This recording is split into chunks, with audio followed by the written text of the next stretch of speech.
Hoy, 8 de febrero, se ha anunciado que la Organización de las Naciones Unidas felicita al recién electo presidente de la República de Honduras, Juan Orlando Hernández. Por otro lado, se han conocido informes de parte de la Organización de Estados Americanos que este organismo ya aceptó como presidente a Juan Orlando Hernández. ¿Qué es lo que está pasando en Honduras? ¿Por qué estas posiciones, para muchos equivocadas, erradas, y para otros las mismas de siempre, que entienden a estos dos organismos como instrumentos de la política exterior de Estados Unidos de América? ¿Qué está pasando entonces? ¿Por qué el 29 de noviembre, que se dieron las elecciones en Honduras, inmediatamente, horas después, se conoció que había habido un fraude que ya no se podía esconder, y un fraude que con los días y las semanas fue probándose que de hecho constituía el fraude electoral más grande en la historia de la República de Honduras? ¿Por qué la Organización de las Naciones Unidas, por qué la Organización de Estados Americanos insistieron entonces en reconocer a Juan Orlando Hernández como presidente de la República de Honduras cuando existían toditas las pruebas de que fue lo contrario? ¿Por qué? ¿Por qué, se preguntan muchos? ¿Por qué, se preguntan muchos, la ONU y la OEA, que tendrían que ser organismos que estarían ayudando a la democracia en América Latina, por qué hacen lo contrario? ¿Y por qué legalizan a un dictador? ¿Por qué legalizan un fraude masivo? ¿Por qué legalizan? Porque aceptan un proceso histórico electoral completamente ilegal. Se está dando un ejemplo, se están mandando signos aberrativos, signos completamente destructivos, signos antidemócratas a nivel de América Latina. Entonces se preguntan muchos qué pasa con la credibilidad de estos organismos. Otros dicen nunca tuvieron credibilidad.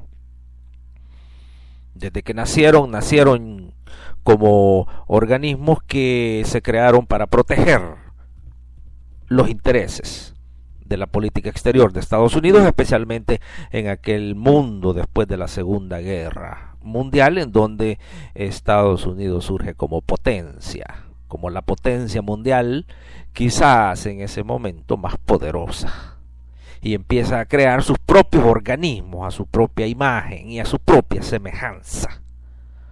Y es así como en América Latina se crea lo que ahora se conoce como la Organización de Estados Americanos. La misma organización que desde 1945, que termina la Guerra Mundial, y desde su creación años después, ha validado dictaduras militares, ha validado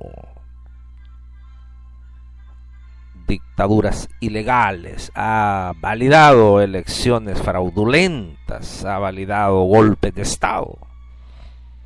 ¿Por qué entonces ahora extraña esa postura?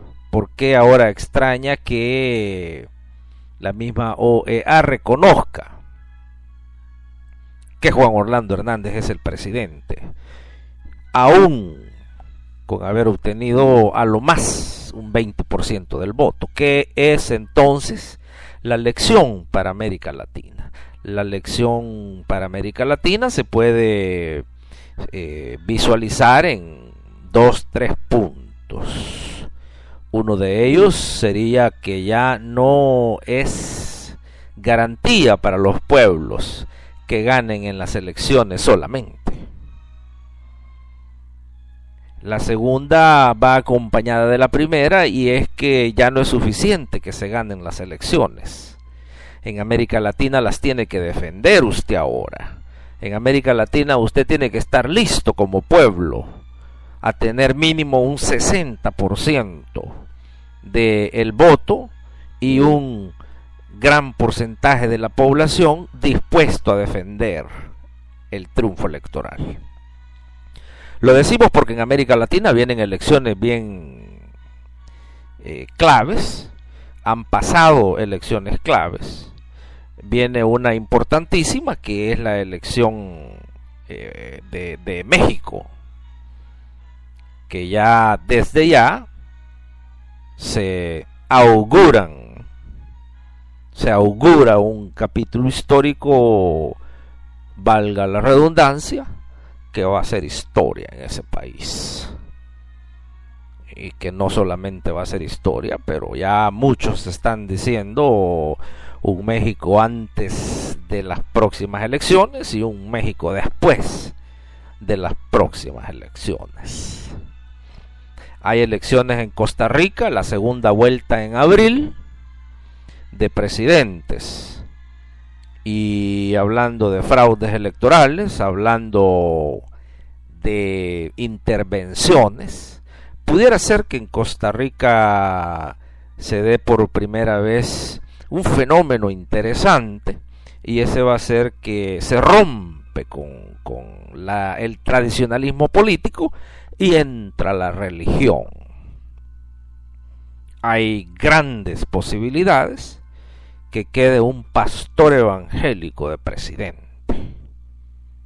que ha ofrecido a los problemas terrenales soluciones divinas, y eso a un gran porcentaje de la población le ha caído bien, a ese porcentaje abandonado, a ese porcentaje que ha sido semidestruido por un modelo económico llamado neoliberalismo, que por cierto está destruyendo sociedades a lo largo y ancho de América Latina, y va a ser también lo que le va a costar el triunfo a las fuerzas políticas que hoy dominan en El Salvador, como es el partido en el gobierno, que ya todo indica que perdería fuerzas hoy en estas elecciones de marzo. Imagínense ustedes, en Costa Rica llega un pastor evangélico y en El Salvador regresan los escuadrones de la muerte. Y en Guatemala tienen ustedes a un payaso de presidente.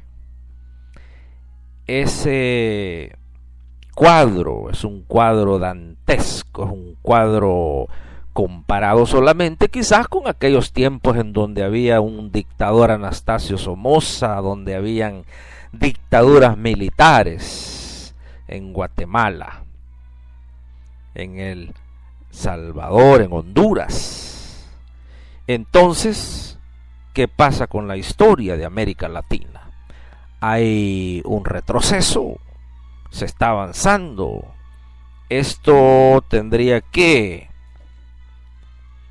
ser respondido por los protagonistas, por los arquitectos y por aquellos que se decidirán a participar o no en el quehacer cotidiano de sus respectivas sociedades.